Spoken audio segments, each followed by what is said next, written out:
अस्सलाम वालेकुम दोस्तों, कैसे हो? मुझे उम्मीद है कि आप सभी से हो गए। न्यू अपडेट के साथ हम आपके सामने फिर हाजिर हो चुके हैं। अगर आप कुवैत में रहते हैं, कुवैत की खबरों से हमेशा के लिए अपडेट आना चाहते हैं, वीडियो को देखते रहें। काफ़ी ज़्यादा इंपॉर्टेंट जानकारी मैं आपको देने वाला हूँ और आप लोगों को बताने वाला हूँ। कुवैत के अंदर रहते हैं तो ये जो छोटी छोटी गलतियाँ होती हैं ये बिल्कुल ना करें, नहीं तो आपको बहुत बड़ी प्रॉब्लम हो सकती है। तो कौन कौन सी गलतियाँ, पूरी डिटेल्स मैं आपको बताने वाला हूँ। बिना देरी के वीडियो शुरू करते हैं, लेकिन चैनल को पहली बार देख रहे हैं सब्सक्राइब ज़रूर कर लें ताकि आपको आने वाले वक्त में जानकारी टाइम टाइम मिलती रहे। तो सबसे पहले हम बात कर लेते हैं यहाँ पे जो बड़ी खबर आ रही है।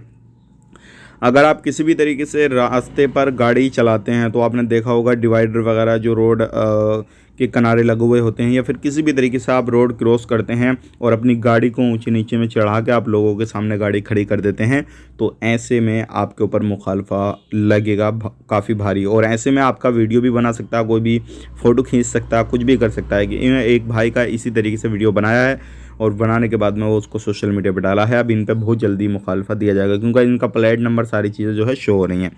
अब बात कर लेते हैं अगली खबर की तरफ। जो अगली खबर आ रही है निकल के, दो बंदे जो शराब पीकर जलेब के अंदर काफ़ी ज़्यादा इधर आधर डोल रहे थे, उनको गिरफ्तार किया गया और उनके बाद में उनको अब डिपोर्ट कर दिया जाएगा।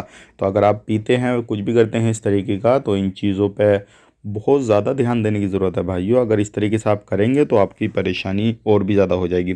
7 लोगों को गिरफ्तार किया गया है। ये शराब की फैक्ट्री चला रहे थे, ये भी जलेब में ही गिरफ्तार किए गए हैं। और इत्तला मिली तो तुरंत जो है छापेमारी की गई। इनके पास से काफ़ी ज़्यादा चीज़ों को पकड़ा गया है। तो अगर आप इस तरीके से भी कहीं पे कोई भी काम काज कर रहे हैं, शराब का करें, गाड़ी घोड़े का करें, या फिर कोई भी अदर काम करें, तो आपको सावधान रहना ज़रूरी है। वीडियो अच्छा लगा लाइक कर दें, शेयर कर दें। आप अपना ख्याल रखें, अपनी फैमिली वालों का ख्याल रखें। Take care.